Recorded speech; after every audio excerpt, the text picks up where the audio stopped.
Hey everyone, it's the Welcome Mat. Hope you had a Merry Christmas. Here bringing you guys another video today of Imperial Assault. I had the privilege of getting in a few games last week, so I'm going to do a quick recap of a game I played against Joe, who was running a Rebel Heroic Effort list with Rebel High Command and R2-D2 for lots of command, card draw, C-3PO and Gideon Argus for the focus, and Ezra Bridger, Jyn Odin, Ahsoka Tano, and Han Solo for his other figures. So 7 figures, 7 activations.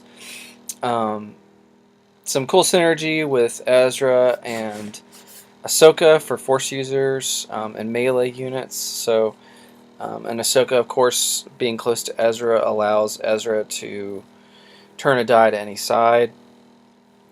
Jyn and Han both really benefit from 3PO's distracting ability, giving off that free evade. Both Han and Jyn have cunning, so they get an extra block for every evade that they roll, or every evade that they have when you're applying defense results. So fantastic at that. All white dice except for Gideon, so chance for some dodges.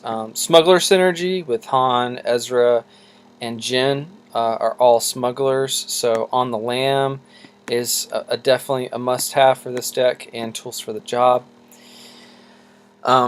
So that's Joe's list. With only 7 figures, doesn't do as well at contesting objectives, but when it hits, it can hit pretty hard. With Ezra moving around at the start of round, and with Jyn using her hair trigger, and with Han's end of round, you can, and with Ahsoka's ability to be so mobile, he can do some pretty cool map control shenanigans. So my list that I've been testing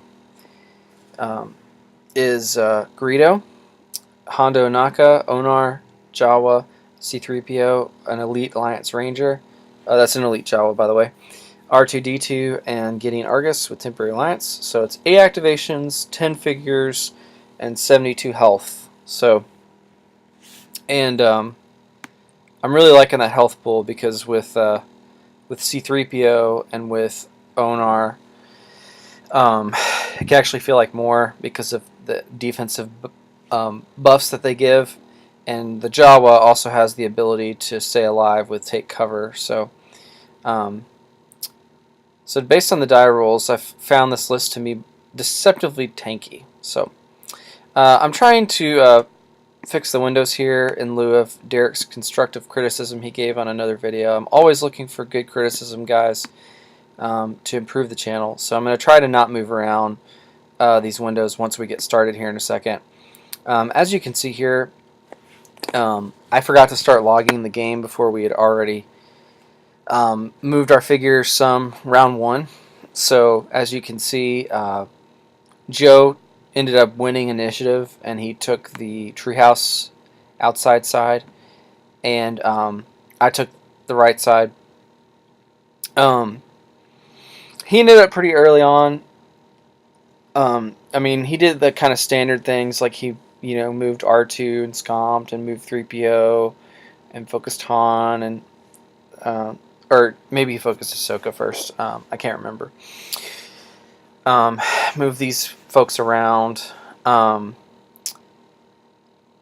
did not expect him to move all of his figures so aggressively down below. As you can see, his Ezra is all the way next to this yellow weapon. So he's nice and out of sight, but able to move up aggressively if he wants to.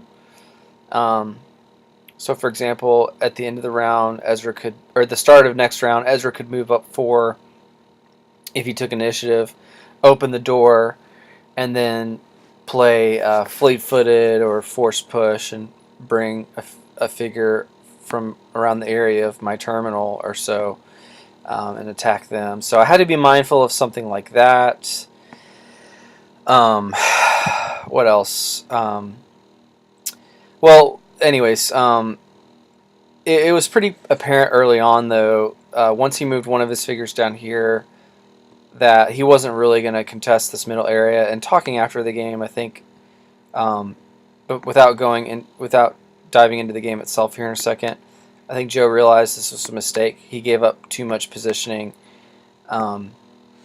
So what I was able to do is I was able to open the door with my Jawa and move him up 4 spaces. I think this is one of the last activations I had. Onar, I literally moved him like 2 spaces. Gideon early on focused up a ranger and moved it 2 spaces next to where Onar is right now. 3PO focused a ranger and moved to be next to where R2 was. R2, of course, I think probably scomped. I think that was probably my first action. And then Hondo just hung back out of sight. I think I may have had Hondo in a different position when I started, and I just moved him next to Gideon. So all I have left now at this point are the Rangers. But really it was once he moved Ahsoka down to the bottom, and he only had maybe like Han and Jin, I wasn't as afraid to take a risk with the Jawa, so that I could get a weapon with Greedo. So I used the Jawa to open the door, and Greedo moved out, picked up a weapon, and stood in front of the Jawa to protect him. Because I knew at this point that if Han wanted to come over here and take shots, he would have to open the door. So he would at least, even with Heart of Freedom, where he's positioned right now, he would have had to have Heart of Freedom and Fleet-Footed to open the door and get a shot on Greedo before the end of round. And if he wants to play those 2 cards to do that, I'm totally okay with that. So, so that was kind of my thought with that. I thought it was interesting that I think he made a mistake by not focusing up his Jin early on. I think he should have focused her and not moved her so far away from Gideon and 3PO. I think until you send Jin in, I mean, she's pretty safe where she is right now because he controls his door. I would have to move someone aggressively to be able to open that door, start a round, which is just playing right into his trap, because then I'm next to all of his dudes. If I go for the door by R2, that would be a mistake. So, but I thought it was interesting that he had Jin back here, because I wasn't really sure what she would gain from being back there. But I don't know. I've never really played Jin. I think she's a really interesting figure. She's definitely, she meets the definition of glass cannon. If you can focus her and play tools for the job, or even her command card, 1 in a million, where you remove all of a defender's defense dice, along with wild attack, which takes away the white die that wild attack adds for the defender. Man, she can hit like crazy hard, but she has to have the right cards, and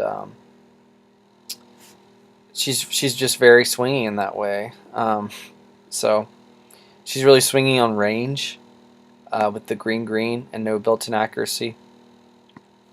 So anyways, let's just get into the game here. So as you can see on my field of play here, that I have Celebration, primary target, Call the Vanguard, and To the Limit in my hand. So I've been testing out To the Limit in this list because it's obviously really good on Onar, and there's even occasions where a figure like R2 or Gideon can make particular use out of it. Or if you, there's some fun things you can do with it. But I've just found that, I don't know, it's pretty inconsistent, like when I need it. There are times where it's incredibly awesome. Here's the other thing about To the Limit that I don't like.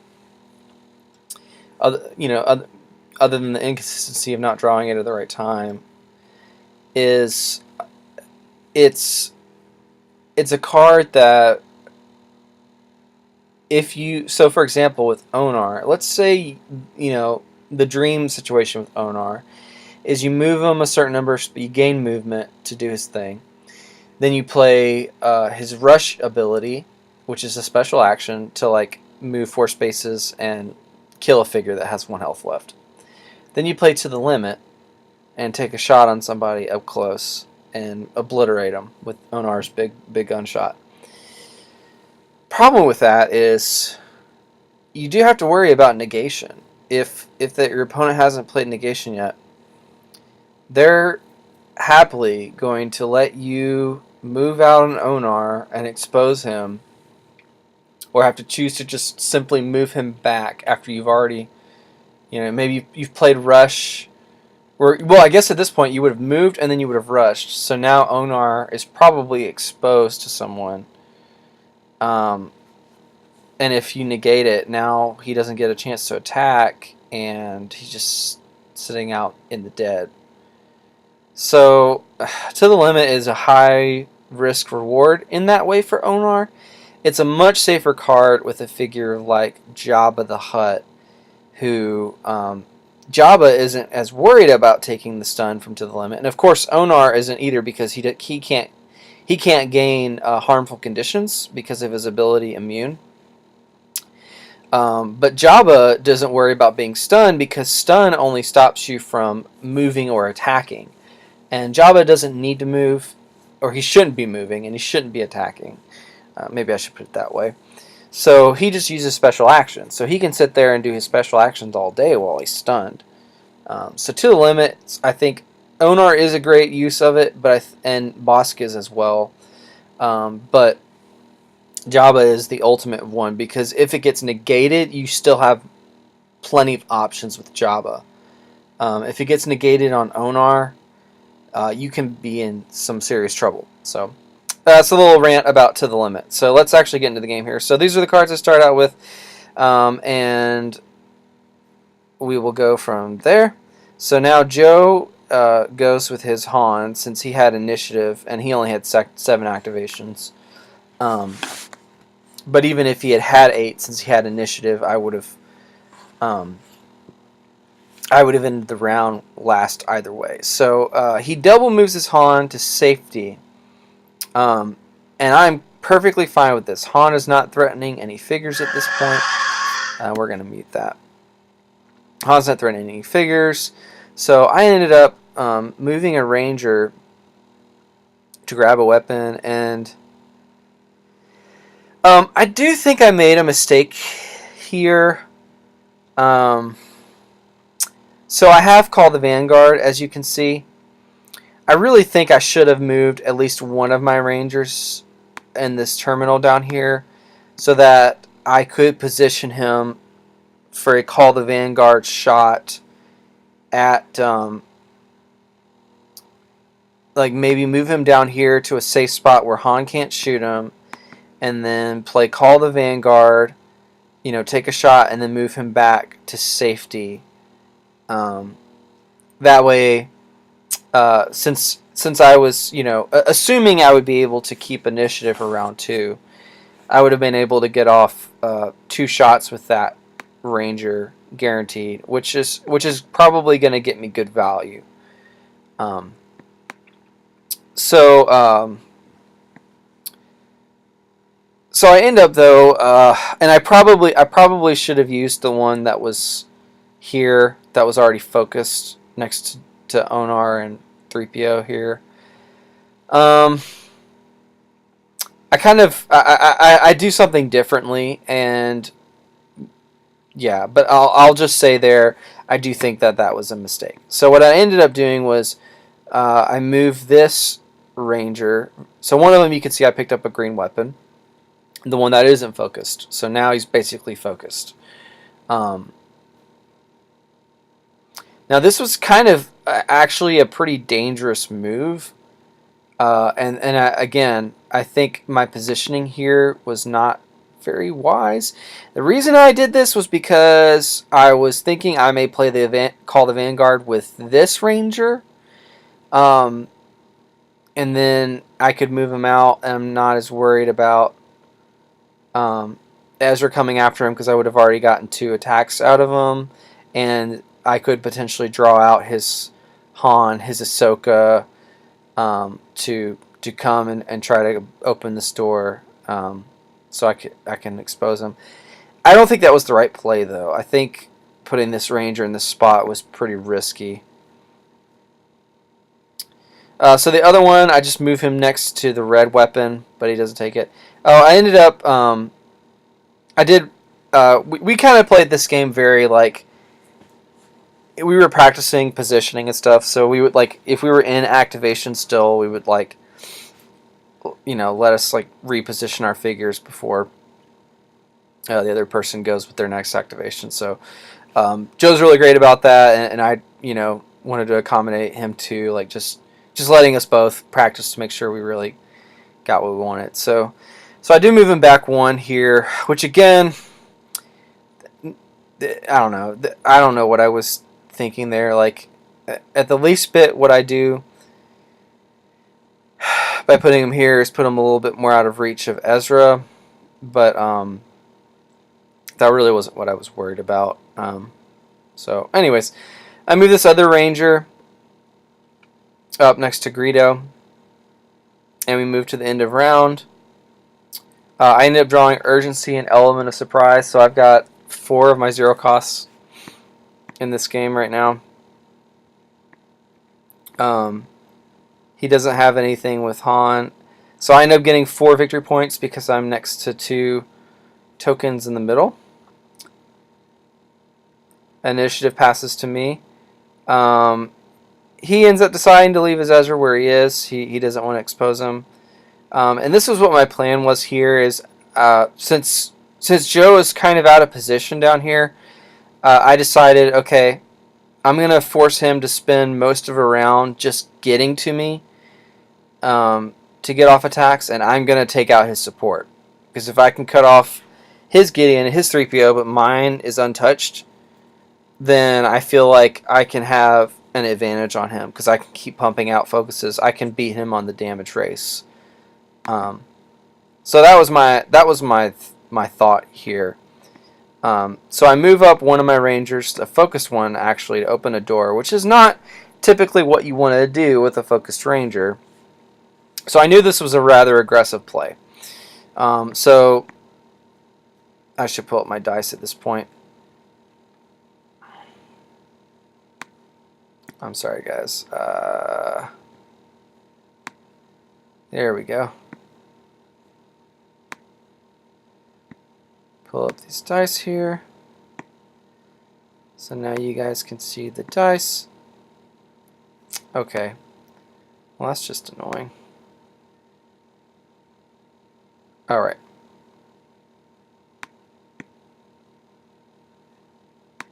If we do that, you should be able to see the defense dice. Okay.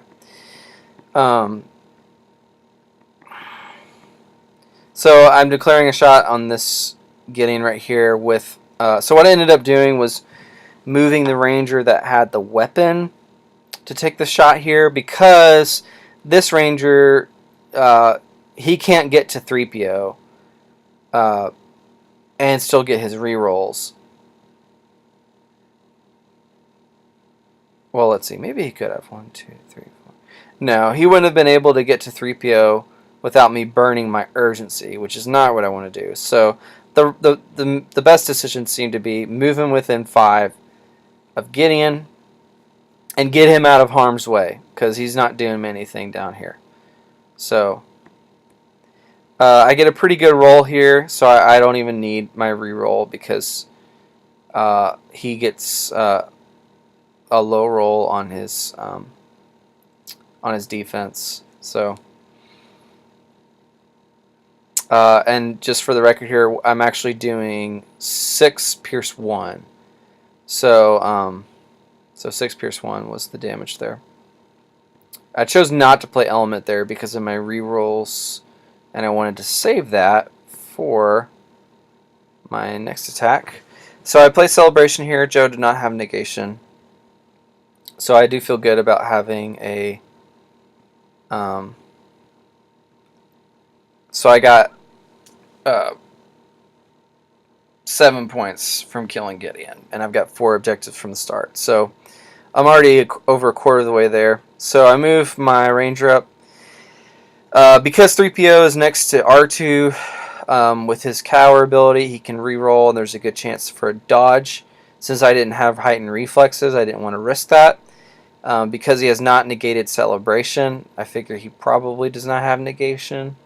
If he did, it probably would have been better to play that on celebration than on element of surprise. Because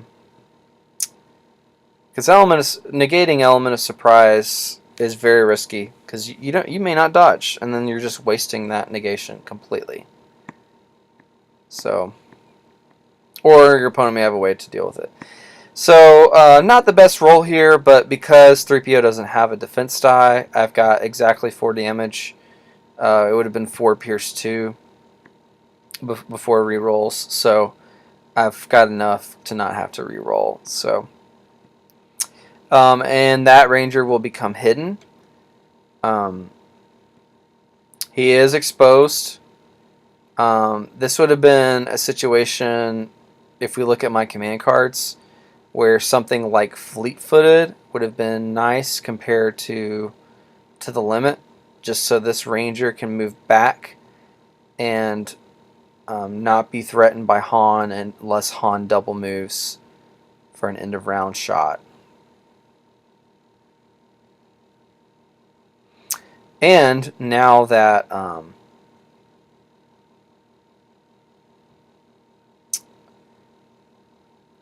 Gideon's gone, he's going to have a harder time getting movement.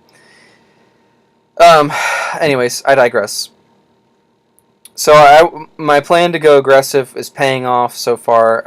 I've netted, because of celebration, 9 victory points off of 2 figures, and I've put him down 2 activations, and I've cut off his focus support. So I no longer have to worry about Jin getting focused, which is huge. Ezra getting focused is big, because if he has to wander away from Ahsoka, that focus is going to be big for getting him that extra damage he needs to take out a ranger in one shot, a higher percentage to make sure that it happens. So, because he can do it. He can do it with his natural dice, but he basically has to max roll. So, so those are my rangers. Joe ends up moving his R2 and drawing a card. I use my R2 because at this point I have no figures threatened, so I can do whatever. And I ended up drawing Take Initiative here, which I won't need till next round. I think Joe passed at this point, and then my 3PO just focuses Onar. And I ended up just putting him next to my R2. I wanted to see if I could bait out his Ezra. And with him being next to R2 is giving the bonus to R2 if he gets attacked. And 3PO can reroll. So I figured it was worth it to do that. And since I hadn't moved my R2, now my 3PO is in a place to where if he needs to open the door later, he can. I'm not sure if this was the right decision or not. I could have kept him next to Onar and R2. I'm not sure. But I also, by doing this, guarantee that I have a much higher percentage of having at least one person on my terminal at the end of the round, because I've got R2 and 3PO. So he would have to kill both of them. I think Joe once again passed at this point because I have a lot more activations than him. So I focused my Hondo and moved in 2 spaces, which now threatened my Hondo to be able to double move and get into his deployment zone. And if Joe was to grab victory points at the end of the round, I would steal them from him, 2 of them from him, and then I would gain 2 victory points because of Hondo's ability, which lets you do that once per game. So he ends up moving Jin and grabbing a weapon, The blue weapon is a good call for Jin because, as we mentioned earlier, she really needs the accuracy help. So she's also pretty far away from my figures, so she's pretty safe here. And he's just setting her up for a future round. And she can grab him a couple of victory points. So I moved up my Jawa. I'm just kind of stalling at this point, and the Jawa picked up a red weapon. So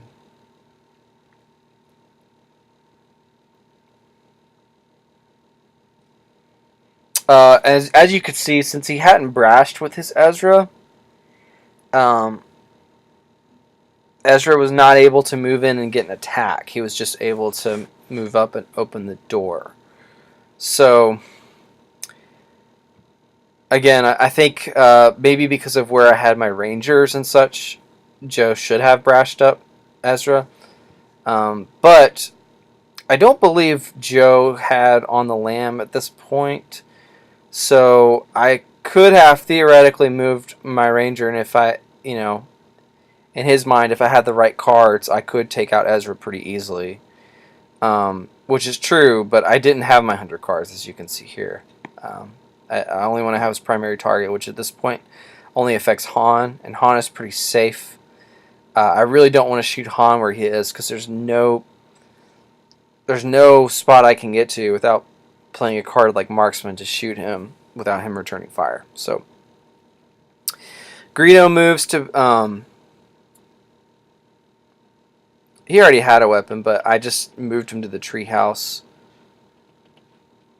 And that was the... well, I don't know why I take initiative came out there. I think that was an accident. Oh, yeah, so I meant to play urgency here.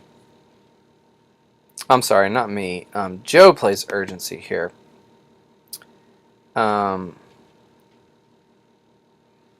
believe this is with Han. Yes. So he moves up Han here.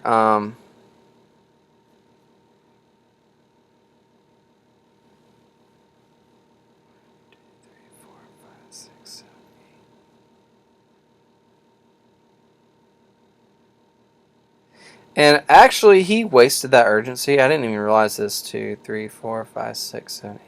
He actually moved Han 8 spaces. So he... Oh, you know what? I'm sorry. Yeah, I remember now. Joe actually didn't play it. He was going to play urgency there, but then he realized that he didn't need it. So, of course, I didn't mind him taking it back. So, now that Ezra is exposed... it seems like a good time to take a shot at him. I have the chance to draw out on the lamb. I'll take the risk of a dodge here. Onar's focused, so he can hit pretty hard here too. So, and he does dodge. I forgot that he dodged this attack. So let's see here. This was a decent roll by Onar. He would have been able to get off the +2 surge unless he'd rolled an evade, which 50% of the time Ezra will. Max roll 2 of his dice. So not a terrible roll. Not his best roll either. Kind of an average roll for Onar when he's focused. But the dodge comes out, and I have nothing to do about it. So that's a bummer for me because he drew out a focus, but... what can you do? A dodge is a dodge. So he moves up with his Ahsoka, and this play really caught me off guard. Joe plays Strategic Shift. I did not expect him to be running that with only one spy in the list, and with that spy being Ahsoka. So this was definitely a nice surprise play. And again, I really regretted not playing Call the Vanguard. It stunk to lose Take, but I honestly didn't mind losing primary to the limit or urgency. So the big thing was losing Call the Vanguard here. Just regretting my positioning earlier. So and lucky for me, I actually redrew into Plannings and Assassinate. So Assassinate was a better damage card for me than primary target at this point in the game. and planning hopefully can get me some good cards. So didn't turn out too bad for me. And so the first thing I do next is I do play planning. I believe I did this with Hondo. So I drew set for stun and again to the limit, which, was kind of worthless for me in this game. And I ended up just moving Hondo. I debated putting him next to a control spot to get him some VPs, but figured that it was better to keep him safe. Since at this point I don't have to take initiative anymore, so I have to play a little more cautiously. Again, losing the take initiative really hurt.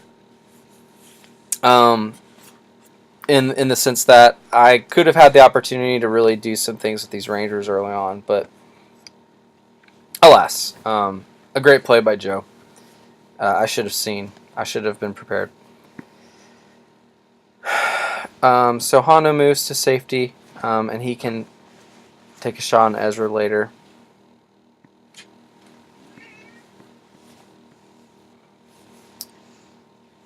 I believe I hadn't gone with... Oh, this must be end of round. So, because his Ezra is contesting my terminal, I only draw one card. So that was a nice play by Ezra. His Han takes an end of round shot on my Ranger. And he ends up rolling 1, 2, 3, 4, 5, 6, 7. So he's actually 1 damage short of finishing off this Ranger here. So really unfortunate for Han, because in this list he's only got 4 attackers, so his attackers have to be removing figures, or he gets in trouble because he's running out of ammo. Each of the green die is a 50% chance to roll the 2 damage sides, so just an unfortunate roll for him. Of course, the blue side also could have rolled like a surge as well, which would have been even worse, but it also could have rolled 2 damage sides. So just over surge here, and just a low defense roll ends up being just enough to keep a focused Ranger alive for now. Joe plays second chance on Ahsoka, which I was actually totally okay with. I think maybe actually the right call for him here would have been to play it on Ezra, because Ezra is exposed to both Hondo and Onar. And with Ahsoka, he could have gained 2 movement points, and then he could have gained 2 movement points and then force sleeped away like behind R2 and still been pretty safe for this round. So I was actually okay with him doing that on Ahsoka. Now, I mean, again, he could have played on the lamb or something on Han or Ezra. So if he had both, I can understand that call. But I think with his positioning here, I would have chosen Ezra. Especially because he decides to move up quite aggressively with Ezra. Now Ezra's kind of within fire of a few of my guys, and he actually ends up going with Ezra first. And he gets a really good roll here with Ezra. He's also within 3 of Ahsoka, so he will be able to turn one of the die to any side, which he does, and he's able to take out my hidden Ranger, which, I'm okay with. If he's going to attack one of my Rangers, I would rather lose the hidden one than the focused one, because the focused one is more likely to do more damage. So this would have been a situation where a card like Force Surge would have been huge if he could have moved up and just taken out my ranger with unmitigated damage. That would have been really big. So, again, it would have been a nice play. But Ezra does get a good roll. Ezra does put in some good work there. And, that wasn't a guaranteed roll with Ezra. He could have rolled poorly there. So there was a little bit of a risky move there.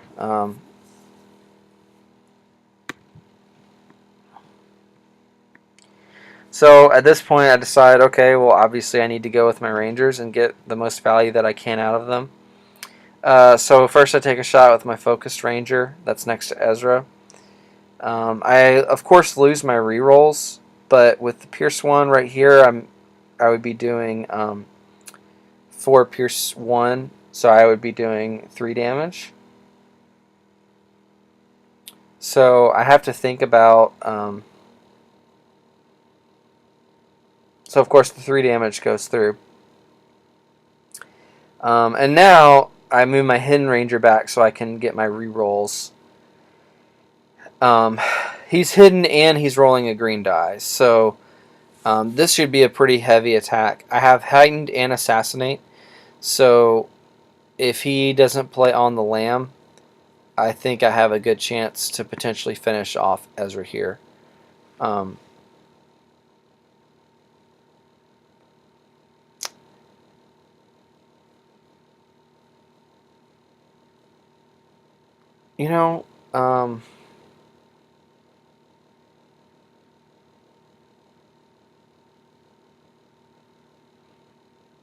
I don't know if this was the right play. Maybe it was. But what I ended up doing was I played set for stun with that Ranger. Because then I knew I wouldn't have to be worried about on the lamb. I'd be able to shoot him freely. I haven't gone with Greedo yet, so there's a good chance Greedo can finish him off as well. He also can play the 100 cards, so, and he's got a red weapon, so that's what I ended up doing here, and then moving him to where Han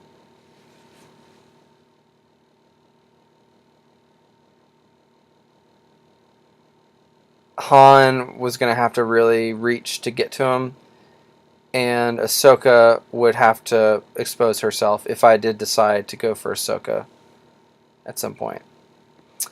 So he moves up Han to take a shot on the Jawa, and an unfocused Han doesn't hit nearly as hard.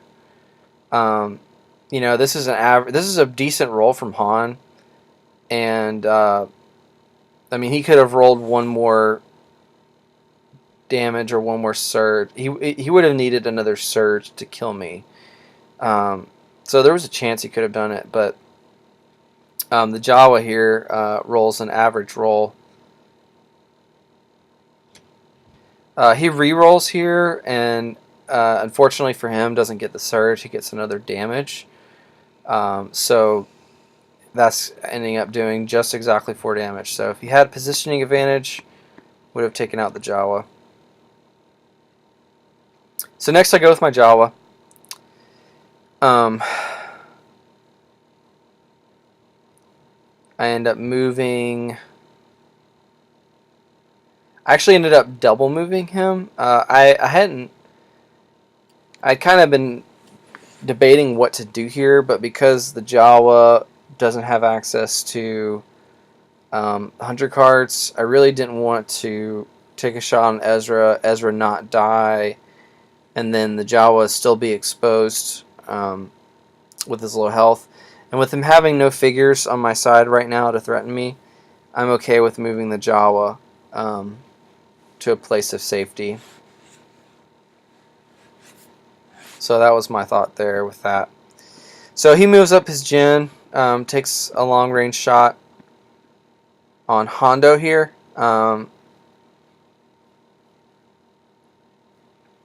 This is a somewhat risky move. He's next to Onar, so I get a defensive buff.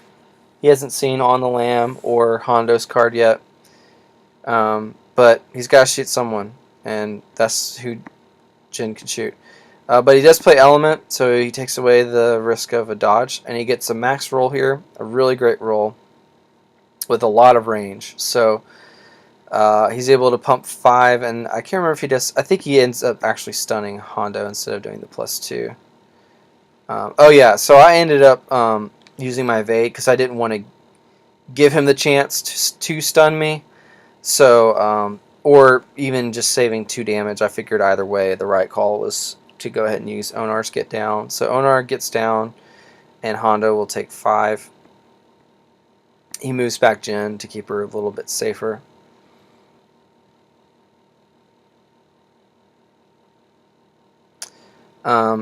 So at this point now, I'm going to try to finish off this Ezra. Because he's stunned, I know that I don't have to worry about on the lamb. So I should have a higher chance to finish him off. So he plays run for cover though, and he gets rid of my red die.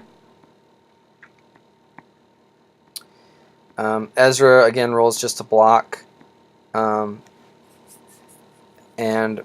I didn't really care what he rolled because I had heightened reflexes here. I mean, it would have been nice if he rolled a blank, but right now I'm getting just 3 damage through. So if I played assassinate, I would have only gotten 6, which would have been 1 short. So actually the 1 damage from the block is still enough to prevent the kill. So I have to play heightened reflexes. You want to save those 100 cards for the best case scenarios, but if you have the chance to get a kill, you often do have to play those cards. So that's what I did here. So I finished off Ezra,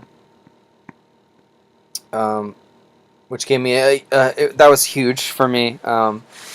Ezra took out a ranger, so I feel like I got a good trade for Ezra for what he did that game. He denied me 1 card and he took out a ranger.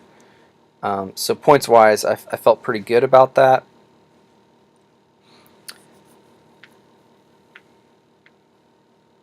So Greedo, I just move him to a spot so that he can try to bank me some victory points at the end of the round. And I want to move into a little more threatening spot to where I can potentially get off a shot on Jin if need be. So he ends up going with Ahsoka, and he does go for my ranger, I believe here. He low rolls first, but then he uses Twin Sabers to reroll her dice, and he gets a whopping max roll, which is just pure, straight up enough damage to finish off my ranger. So, again, I'm not sure if I made the right call there. That ranger could have potentially finished off Ezra, but on the other hand,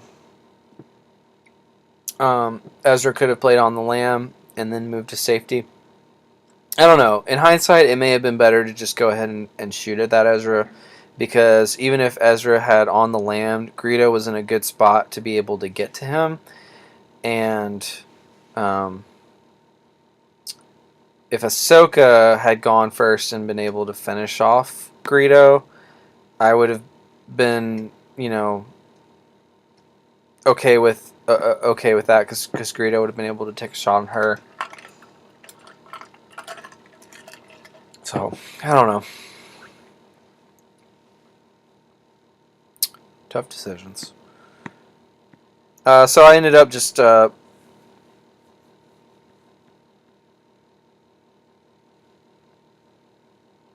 I think I wanted to go 3PO there. Yeah, so I ended up deciding not to. I ended up going with Onar. And because he's behind Hondo, it's not going to trigger Jin's hair trigger. So Onar moves up to take a shot on Jin. Gets a pretty good roll. But with Jin's cunning, she's able to only do 4, which is huge because that means Onar can't use Rush to finish her off. So that cunning is pretty big right here. He wisely moves Jin up so that she can try to pull off hair trigger.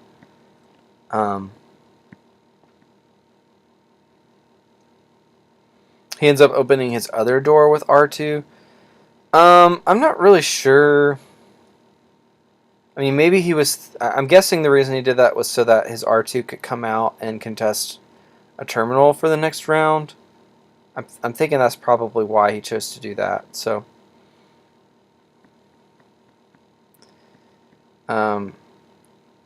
so I move up my 3PO and try to block off line of sight from Jin to seeing my Jawa and Hondo, and then I focus Onar. So that was again another reason why I saved Hondo. And just so you know, the reason why Jin could move there is because she has an ability where after an attack resolves, for every evade that she has, she gets to move 2 spaces. Basically, that's what it does. So, so I kind of debate what to do with my Hondo here, and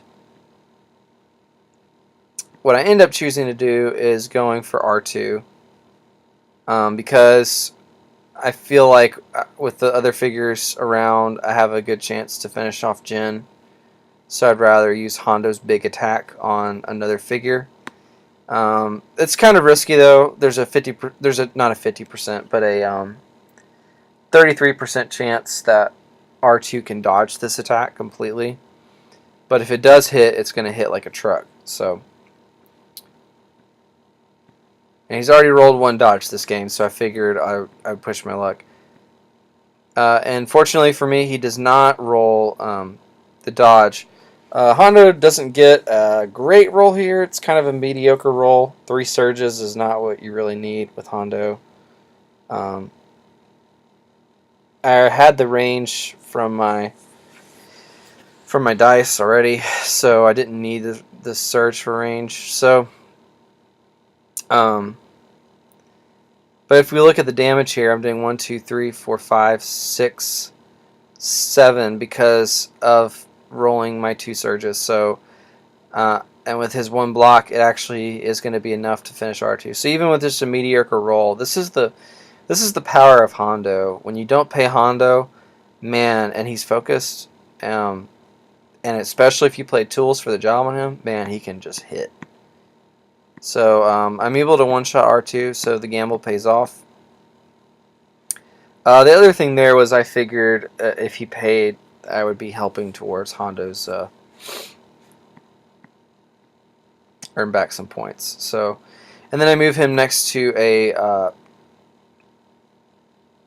token so that he can gain another 2 VP, so he can basically almost earn back his cost. He would earn back 5 points at that point. So I go with my R2. Well, Gideon actually moves R2 and focuses him so that R2 can draw a card and take a shot on Jin without Jin's hair triggering. So I draw a card, I draw a primary target yet once again.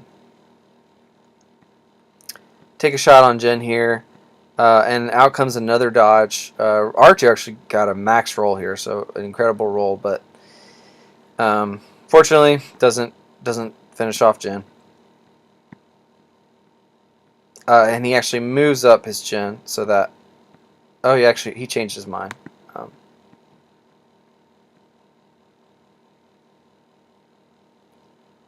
not sure that it really mattered. If he was going to move Jin, I don't think there was any reason for him not to move next to R2, because that way he could still get a shot off on R2.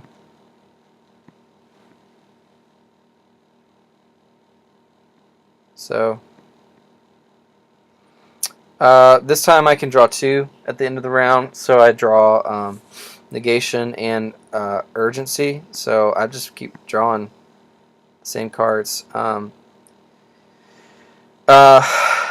this time I get 6 points from the objectives, which is pretty huge.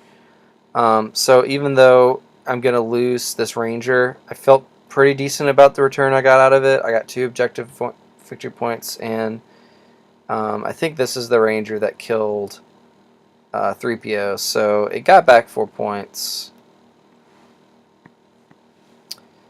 So Han, of course, is going to finish off this ranger, and he does with 6 health, so it is, or with 1 health left, so it's gone.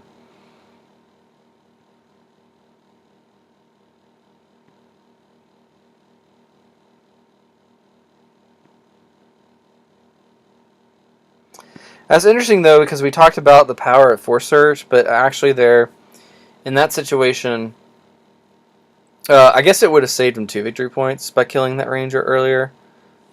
But Han wouldn't have had any targets for his end of round shot, because he doesn't have line of sight to get in, and he doesn't have line of sight to the Jawa or to Greedo. So,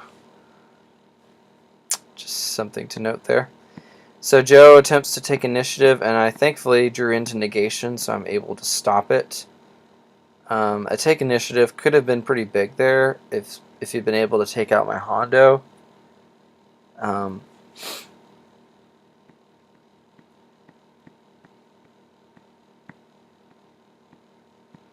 So actually move up my Hondo to try to finish off Jin.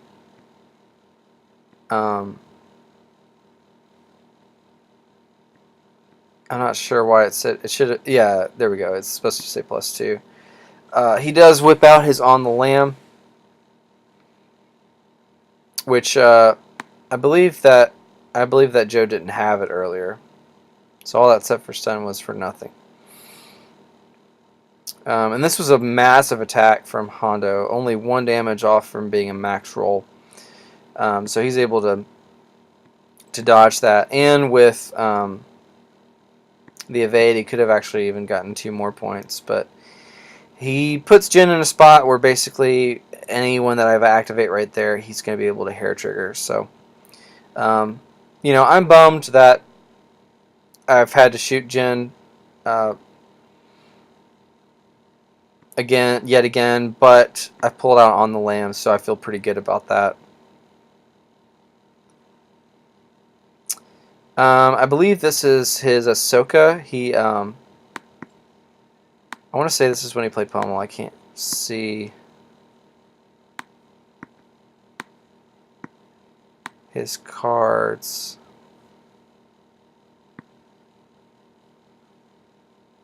This may have been his Jin activating, actually. I think he decided to go with Jin, which was the right call, because he can go with Jin and then still set her up to get off another hair trigger attack. So yeah, that is what he did, which was the right call. So he was able to take off my Jawa.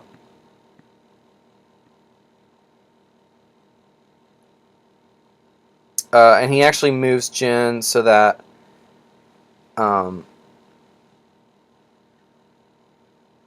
his idea here was that his Jin would be able to shoot Greedo when Greedo goes, and if Greedo gets stunned, then Greedo would have to take an action to remove the stun.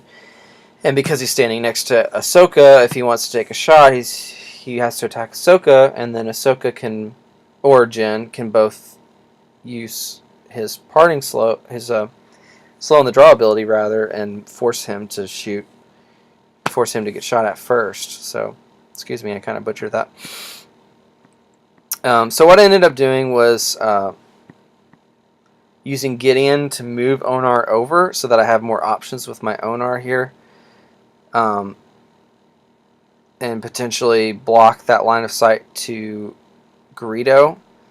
And he's focusing up Onar so that Onar can do some work. He tried to see if he had line of sight with Jin to Gideon, and we both agreed that he didn't there. If we're wrong, someone please let us know in the comments. But that was the agreement we came to. So he plays Urgency, moves up his Han, takes the tools for the job shot on Hondo, I believe. And Hondo fails me. He rolls a complete blank. And so Hondo is done-o.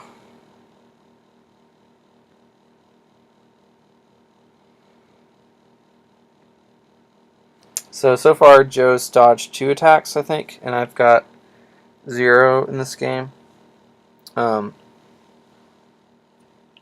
In case any of you were wondering. So I ended up deciding to move up my Onar and try to finish off Jin here.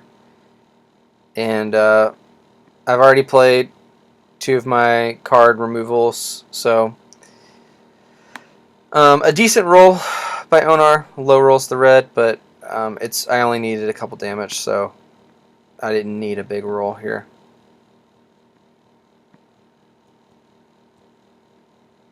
So Onar is able to finally get the job done and finish off Jin, who can be a real nuisance sometimes. So Ahsoka takes the green weapon here, takes a shot on Greedo, and actually gets a really good roll here. 7 Pierce 3 showing. I do not draw on the lamb this game, so that is going to be a dead Greedo. So Greedo takes back a shot, and out comes another dodge and a low roll on offense here. So 3 dodges.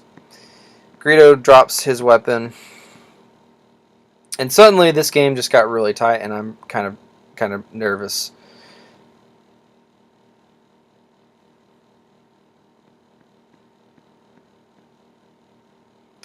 So he moves his Ahsoka because Joe wisely realizes that if I take 2 objectives, then I win the game. So he has to start contesting everything, which he should be able to contest some of it. I try to play urgency, and Joe negates it, which is huge here because I was going with R2. So I was trying to move my R2 1, 2, 3, 4, 5, 6, 7 down to this blue token right here, so that he would be able to claim 2 victory points at the end of the round, and he's not going to be able to contest that. But Joe wisely stops it, so I just use R2 to move to Scump, and I drew tools for the job, and then just move him 3 to get the red one right here. So I go with my 3PO. I know 3PO is not going to be able to get me any points this round, but I can at least get him in a safe spot to where he's going to be able to try to contest that thing next round. So at this point, I'm basically just like, I don't need to kill Han or Ahsoka. It would take me too much work to try to do that. The best thing I can do is just get these objective victory points and win the game like that. I mean, I suppose I could have tried to kill Ahsoka, but again, my primary target would have been useless, and there's a chance for the dodge, and it's probably going to take a couple of shots, and then there's my only big gun left, so kind of risky do that. So I draw back my Call the Vanguard. So I do end up getting 2 points here, which is huge for me because now I'm like, okay, 2 victory points for this last round. That's all I need is for R2 or for C-3PO to survive. Now I was aware that if he was able to kill Onar and play Celebration, that Joe could potentially win the game 41-40, because we could both. Well, I guess potentially he could have gotten 43-40 with objective points. So I was mindful of that. And so my thought with Onar was that I just needed to run him away. So what Joe ends up doing here is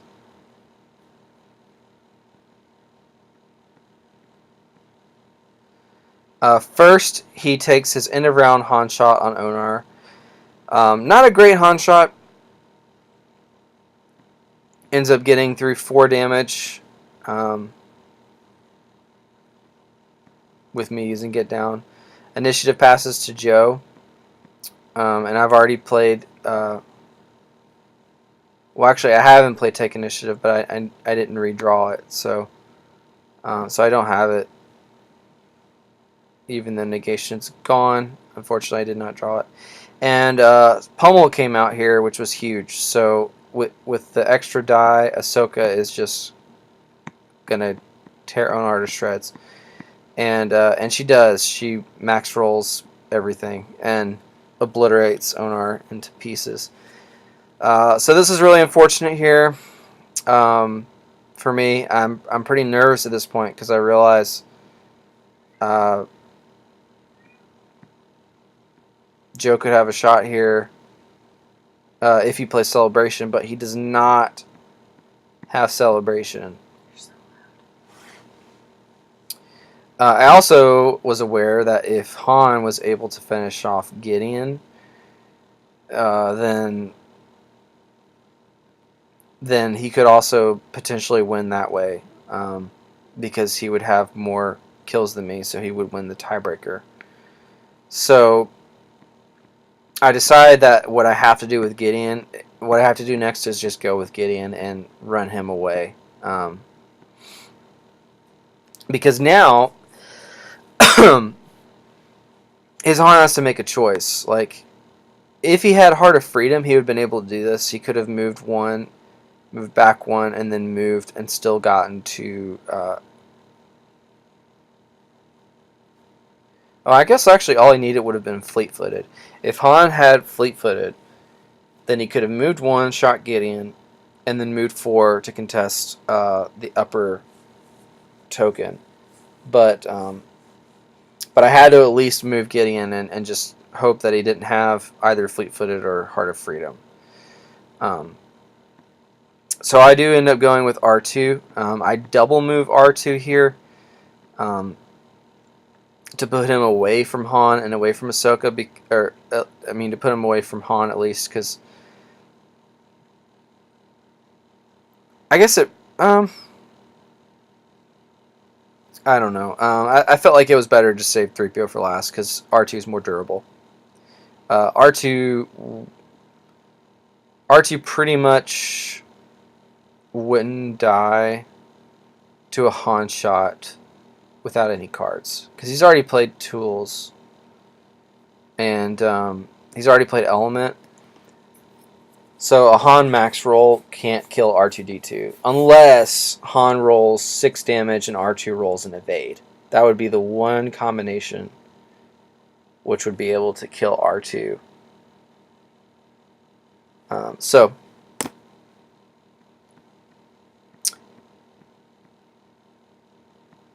he actually does end up moving Han up, and he plays Wild Attack on R2. Again, not another... Unfortunately, I'm not able to roll a dodge here, but because I'm able to cancel his surge,